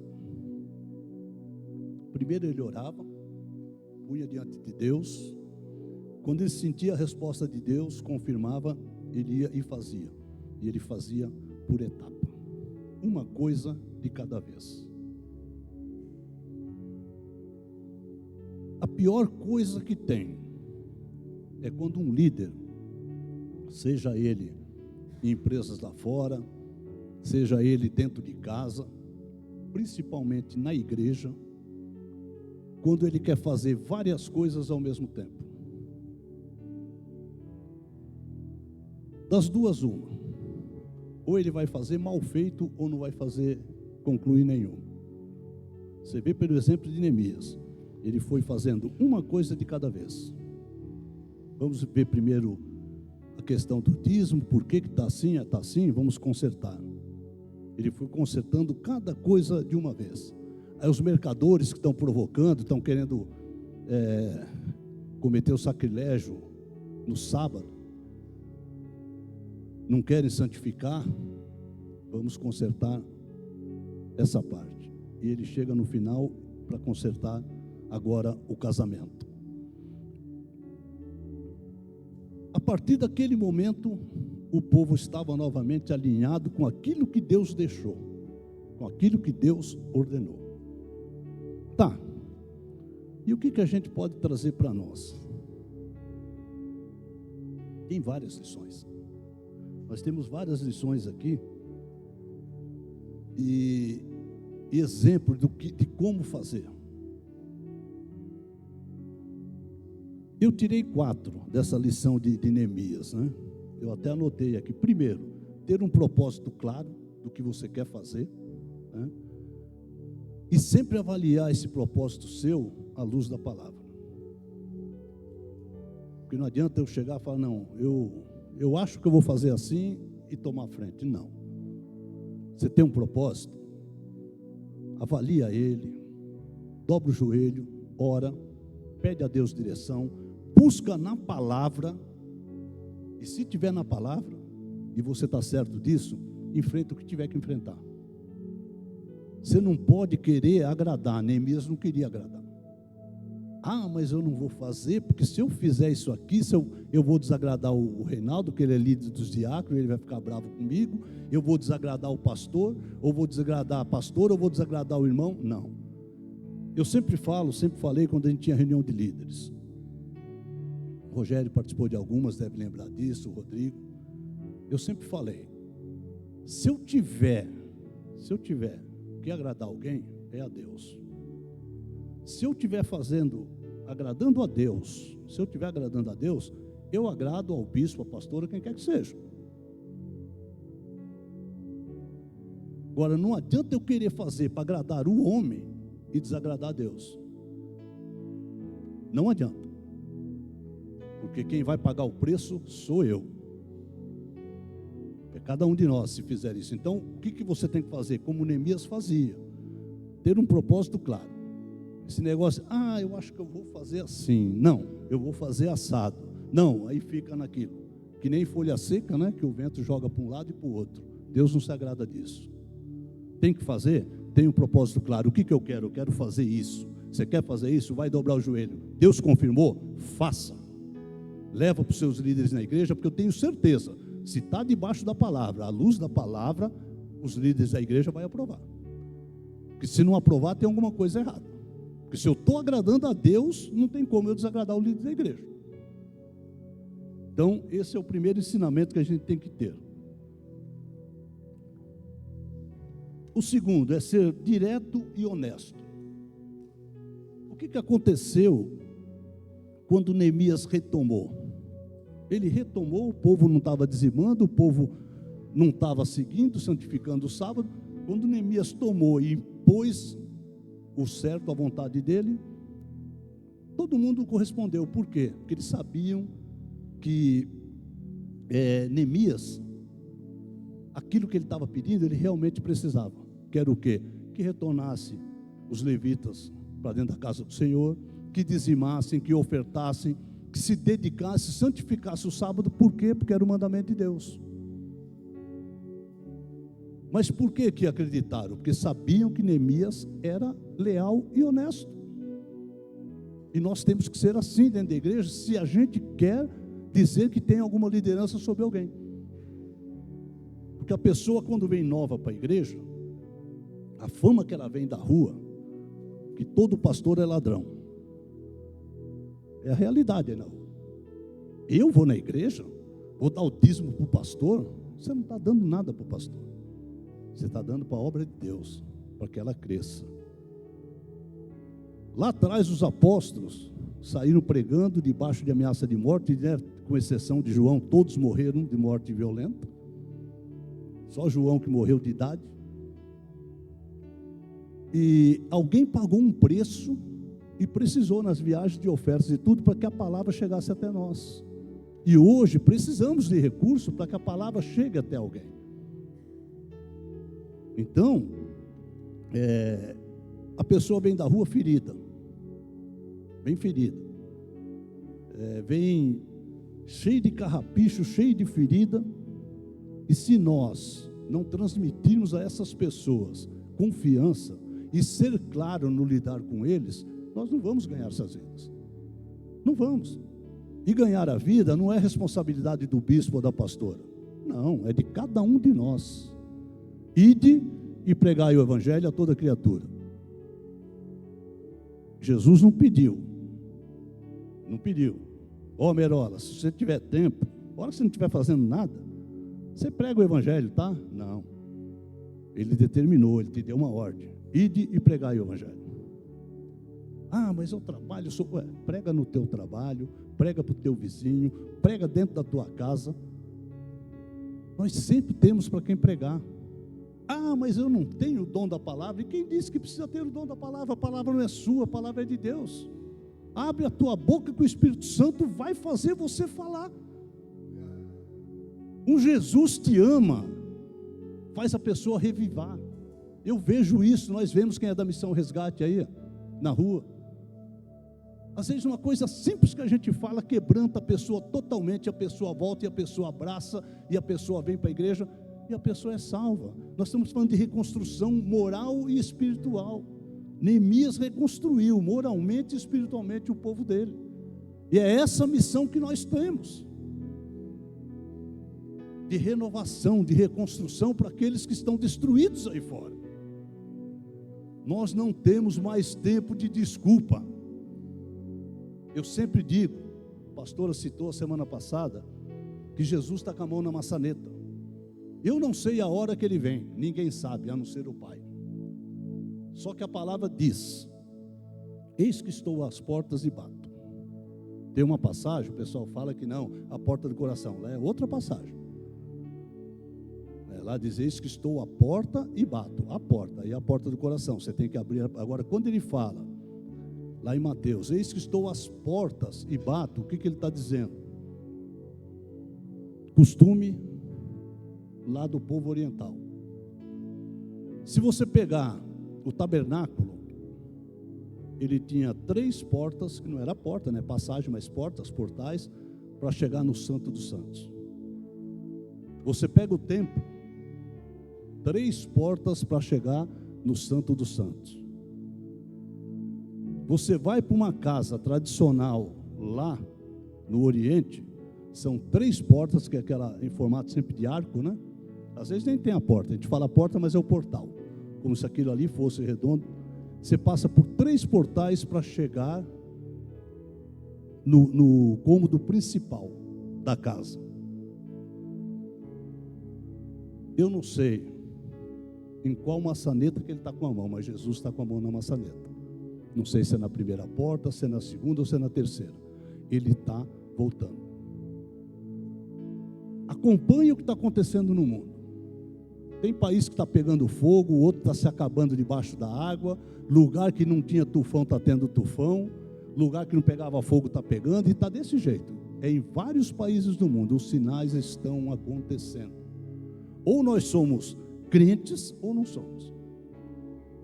Porque a palavra fala que ele vai voltar. E quem crê vai ver, e quem não crê vai ver também.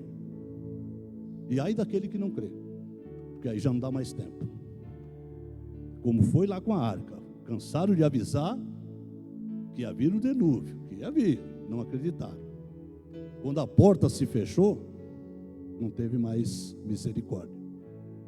E nós estamos vivendo esses dias. E o que Deus espera de nós é isso, que a gente faça como Neemias. Cada um de nós, Ele está chamando para que cada um de nós seja um Neemias. Que a gente primeiro repare a nós, o nosso tempo. Que primeiro eu cuide da minha vida espiritual, da minha vida moral, que eu limpe como Ele fez aqui, para que Ele possa te usar. Para a gente ter um entendimento,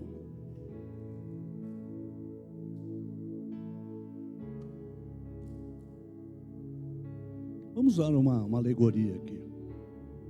Certa vez, chegaram numa mulher cristã, aquelas da antiga, de coque, tudo, crente, e perguntaram para ela, porque a gente sempre tem dúvida, né? Será que eu estou fazendo certo? Será que eu estou sendo cristão mesmo? Eu mesmo me cobro, né? E chegaram para essa mulher e perguntaram para ela: ô irmã, como é que você sabe, tem certeza, se você é mesmo cristã? Falou: meu filho, quando eu varro a sujeira debaixo do tapete, debaixo do tapete, ou seja, quando eu tiro a sujeira debaixo do tapete.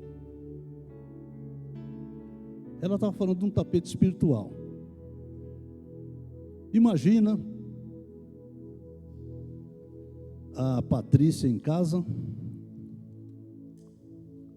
e de repente toca a campainha e a Patrícia está naquela bagunça danada, não limpou a casa ainda, que sempre, né, tem criança, tem aquela bagunça, tem poeira. Quando ela olha no portão, quem é? O pastor da igreja foi visitar ela. E agora? E ela corre, ela pega a vassoura, primeira coisa, olha, não é possível que alguma mulher vai dizer que já não fez isso na vida. Pega a sujeira e vup debaixo do tapete, depois eu limpo, mas esconde ali por enquanto. Por quê? O pastor entra, ele, né, aparentemente a casa está limpa. O pastor não tem visão para olhar debaixo do tapete. A casa está limpa. Ela recebe o pastor vai embora, depois ela vai limpar a casa. Essa disse: quando eu varro a sujeira de debaixo do tapete, ou seja, quando eu tiro. Por quê? Esse pastor, quando vier, e ele vai vir nos visitar, não vai dar tempo mais de você limpar a sujeira. Vocês estão entendendo? Essa sujeira, esse tapete espiritual tem que ser limpo agora. Nós não podemos deixar para depois. E todos nós temos alguma coisa para cuidar, para limpar, para zelar, para dar um brilho. Todos nós temos. Então eu quero trazer à mente de vocês isso hoje, porque tem coisas que a gente vai caindo na monotonia. Está acontecendo, você vai no embalo. O que estava acontecendo com esse povo? Eu estava lendo outro dia uma matéria muito interessante.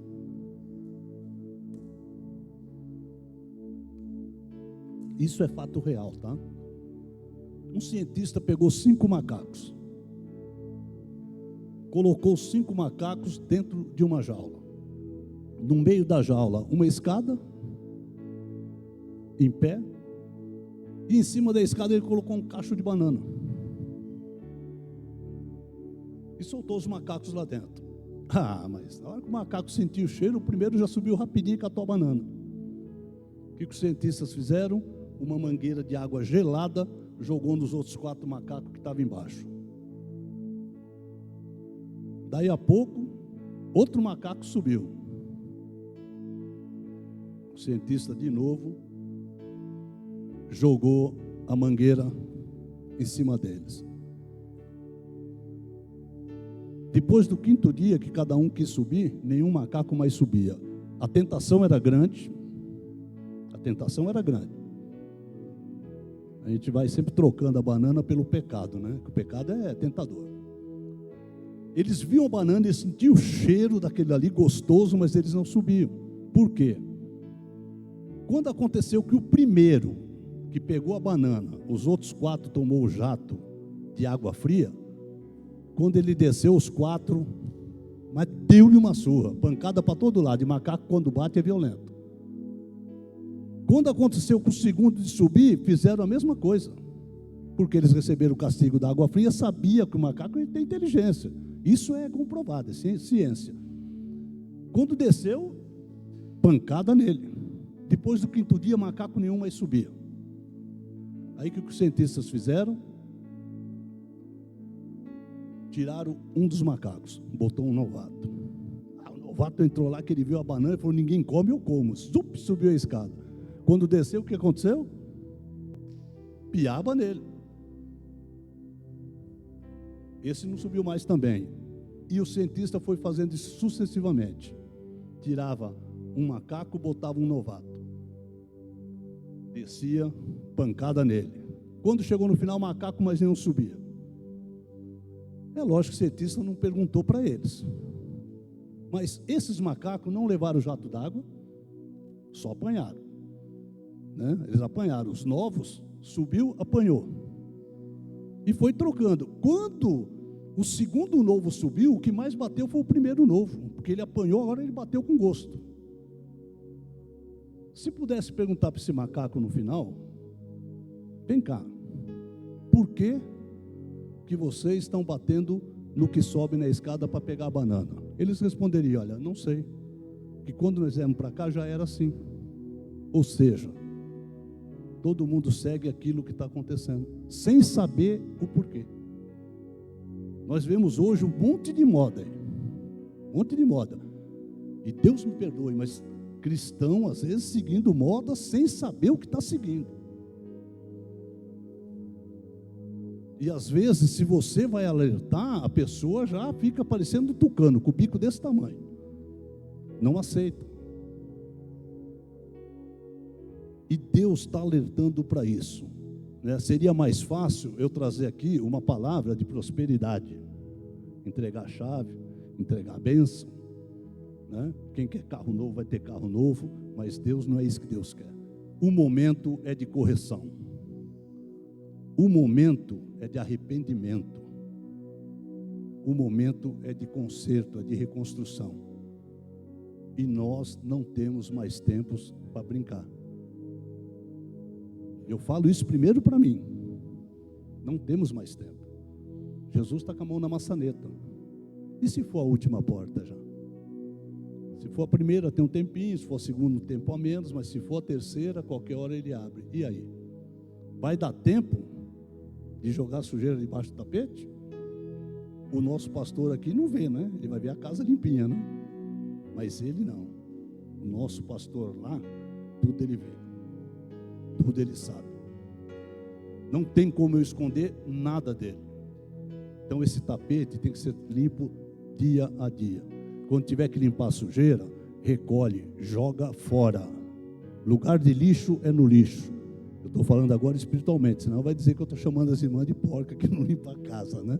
Não é nada disso, eu estou falando espiritualmente. Vamos jogar o lixo no lixo. Vamos dar para Satanás o que é dele. O que é dele a gente dá para ele. E para Deus a gente dá aquilo que Deus espera. Que é a nossa adoração, é o nosso louvor, é a nossa dedicação e principalmente a nossa obediência. Amém, irmãos? Espero sinceramente que eu tenha conseguido transmitir aquilo que Deus colocou no meu coração. E é o momento, nós não temos tempo para perder, e que a gente possa fazer o melhor para o Senhor, porque Ele merece. Foi Ele que morreu na cruz por nós, foi Ele que foi humilhado, foi escarrado, chicoteado, sofrendo aquilo que ele não precisava sofrer, porque nós não éramos merecedores, e ele fez tudo isso por nós. E às vezes uma coisa tão pequena, a gente acha que nós estamos se sacrificando, nos sacrificando por ele. E às vezes ele pede para a gente tão pouco, que a gente não venha novamente fazer como esse povo. Nosso povo, né, que veio desde lá de trás, faz uma aliança, quebra a aliança, faz uma aliança, quebra a aliança, e Deus jamais deixa de ser fiel.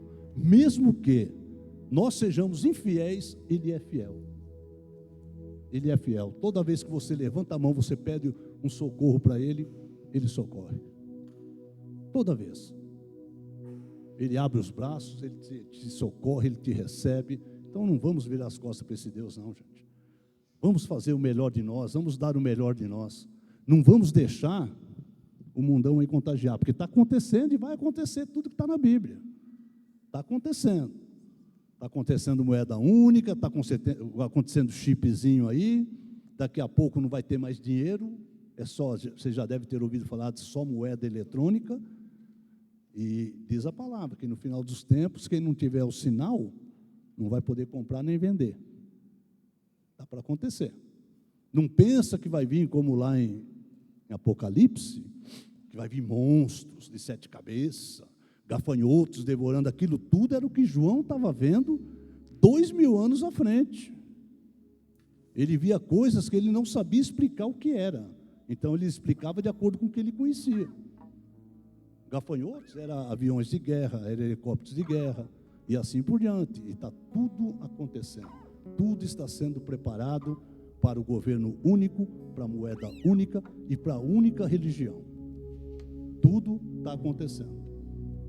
Dá um Google aí, acompanha, gente. Acompanha pastores de igrejas renomadas, nossa, aqui do Brasil, indo beijar a mão do Papa e fazendo acordo. E nós sabemos que 2 bestas.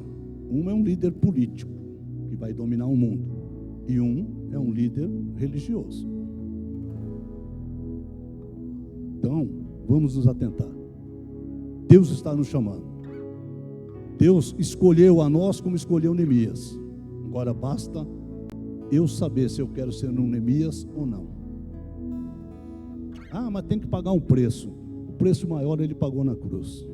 Então tudo que eu fizer não paga o que ele fez. Amém?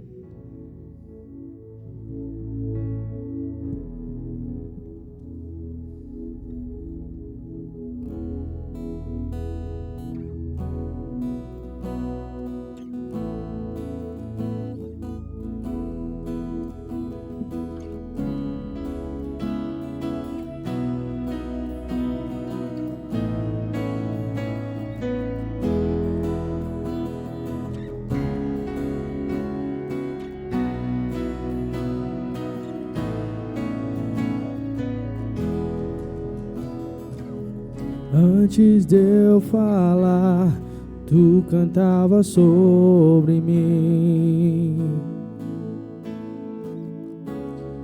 Tu tens sido tão, tão bom pra mim.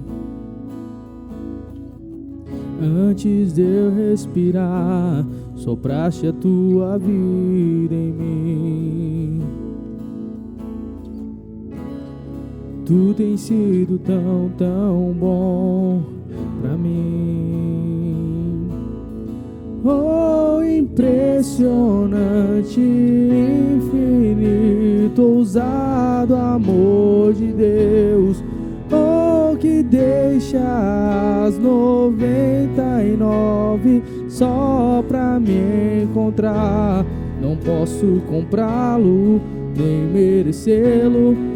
Mesmo assim se entregou. Oh, impressionante, infinito, ousado amor de Deus.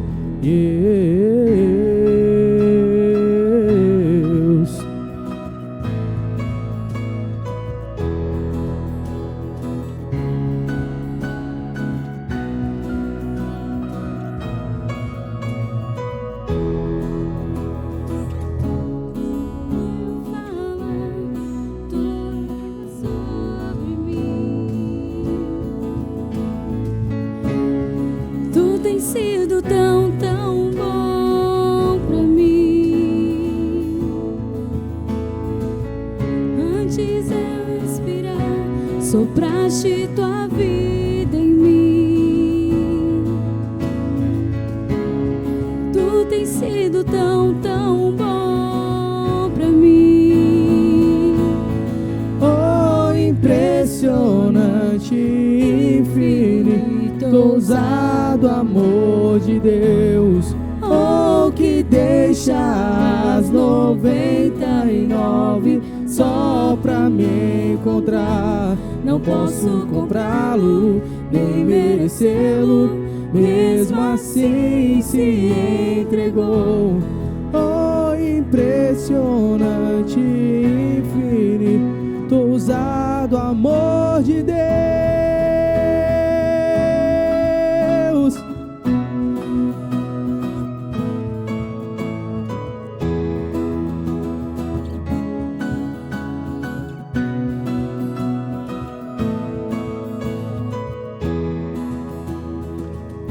Traz luz para as sombras, escala montanhas pra me encontrar.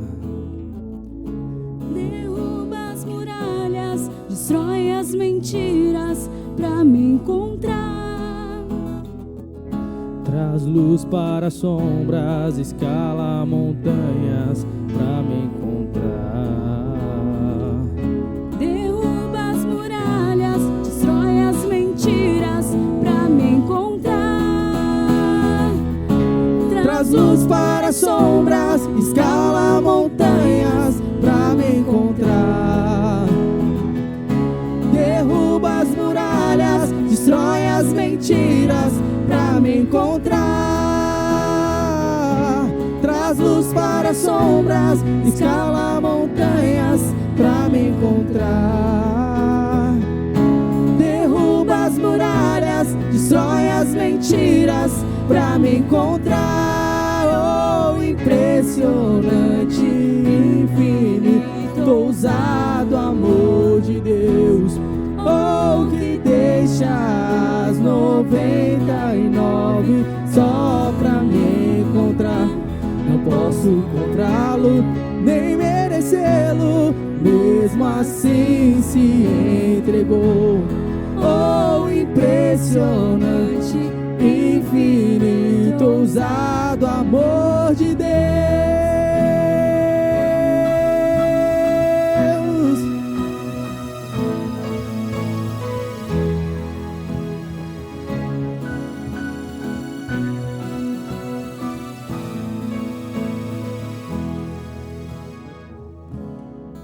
Amém. Irmãos, que todos venham ter uma semana abençoada. Não importa o tamanho da luta, aquilo que você está passando. A chave, o segredo é um só: confiança. Você orou? Se não orou, ore. Você entregou para Deus? Descansa. Muitas vezes a gente entrega para Deus, mas a gente fica querendo resolver, fica na agonia, fica naquela ansiedade, e Deus não se agrada. Orou, entregou, espera. O nosso tempo é cromos, o dele é kairos. O tempo de Deus é diferente do nosso tempo. Noé esperou mais de 100 anos para ver o dilúvio, construindo uma arca. O próprio Jesus Cristo esperou 30 anos para começar a exercer o seu ministério. Então não fica questionando a Deus porque te prometeu alguma coisa ou te profetizaram alguma coisa e está demorando para acontecer. Vai acontecer no tempo de Deus.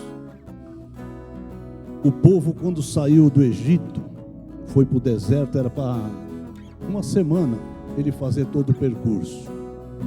Por não acreditar, por desobediência, ficou 40 anos pagando. Entregou na mão de Deus, confia. Tem café lá hoje, viu? Tem. Estão terminando aqui. Tem um cafezinho, tá? E que Deus abençoe a semana de vocês. nossos visitantes, espero que Deus falou com vocês. Espera no Senhor. Se há alguma resposta esperando, espera no Senhor que Ele vai trazer. Vamos estender nossas mãos. Que o amor de Deus Pai, a graça e a paz do nosso Senhor Jesus Cristo e as doces consolações do Espírito Santo estejam com cada um de nós. E aquele que crer diz amém.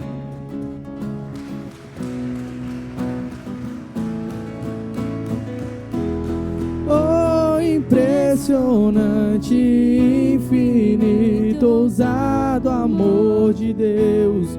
Oh, que deixa as 99 só pra me encontrar. Não posso comprá-lo e nem merecê-lo. Mesmo assim